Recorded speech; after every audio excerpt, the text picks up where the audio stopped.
Joining me now to discuss more on the Qatar-India relations and the impact on West Asia is Dr. Hassan al-Hassan. He's a senior fellow at IISS. Hassan, thank you so much for joining us here on India Today. Let's begin with the fact that there has been an elevation of relationship to strategic partnership between India and Qatar.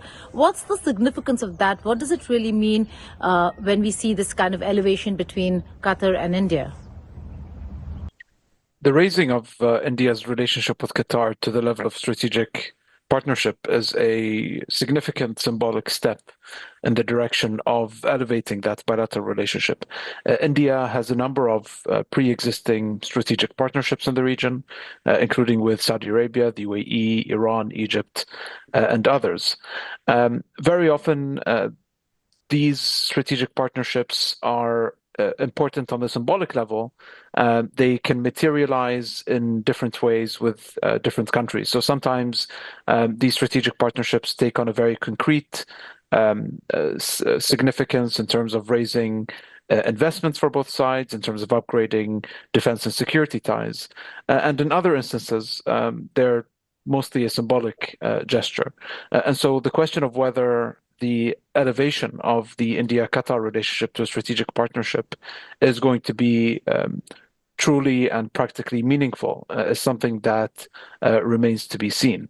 I think Qatar matters for India, or matters to India for a number of reasons. It hosts a significant number of Indian workers and expatriates, around 850,000. As a result, it's a very significant source of inward remittances for India. It's India's eighth largest source of remittances. And then, of course, there's the energy relationship, which is also very significant. And so Qatar has traditionally been one of India's largest suppliers of LNG and has recently signed a long-term agreement to continue supplying India with LNG, liquefied natural gas, for a few decades to come. And there's, of course, the fact that Qatar is a rich nation. It's a capital abundant nation, and India is obviously interested as well in attracting capital flows and investments from Qatar through Qatar's sovereign wealth fund, the Qatar Investment Authority, and other state-owned enterprises.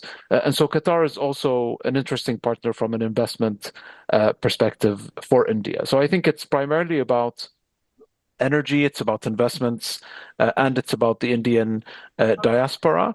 Qatar doesn't matter very much for India at the moment from a defense and security perspective. Those ties are still quite nascent. They're not very much developed yet, but this is perhaps an area in which we can expect to see some growth in the future. It seems like when it comes to energy security, India is looking at Qatar as well. There has been another agreement that we are looking at in terms of energy supplies and security. Qatar is one of the largest supplier of LNG. $78 billion deal was signed only last year. What is your reading on energy security and where it's headed with Qatar? I think energy is going to be and will continue to be a very significant pillar of the India-Qatar relationship. From the Indian perspective, securing a reliable supply of energy, of natural gas, is going to be very critical to ensure India's continued economic growth. Natural gas is very important because it's a transition fuel for the Indian economy. It's a cleaner source of energy than, say, biofuels or coal. And so ensuring reliability of supply from a country like Qatar, which has proved to be extremely reliable as a global provider of LNG, is going to be very important for India from an energy security perspective.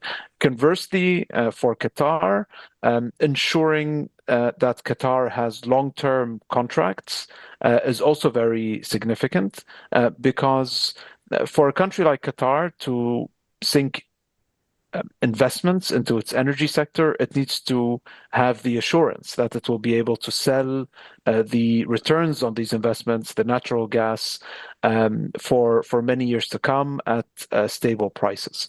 And obviously, gas is Qatar's main commodity export. It's the main and most important source of economic activity and government revenue in Qatar. So I think this is a relationship that works, an equation that works for both sides. India needs a reliable and secure access to natural gas.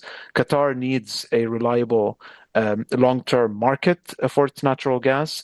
So I think this is going to be a very important pillar of this relationship. And then there's, of course, the other important elements that I mentioned, including investments, diasporic ties, trade, and others. In terms of concerns and niggling areas between the two countries, the 8 naval officers case still is not completely over. Of the 8, one still remains in Qatar. How do you think that impacts bilateral relations? Because this is an area that could, in very well, impact bilateral relations, given that the allegations are very serious. It has to do with espionage. So I think the issue of the Indian officers who have been sentenced to death for espionage charges relating to allegations of spying for Israel, I think started out as being an irritant to the India-Qatar relationship. But interestingly, I think India's high-level approaches to the Qatari government and the Qatari government's decision to release most of these accused Indian officers, I think has rather become somewhat of a diplomatic success story between the two sides.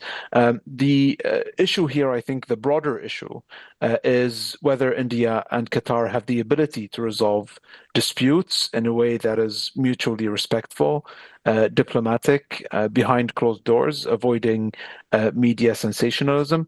I think both sides have proved capable of doing that because with the kinds of relationships, the people-to-people ties that Qatar and India enjoy, it's inevitable that issues surrounding people will come up every once in a while. But I think what matters at the end of the day is the ability of these two countries to resolve such differences diplomatically. And I think that so far they've proved capable of doing so. Dr. Hassan Al-Hassan, thank you so much for joining us here on India Today.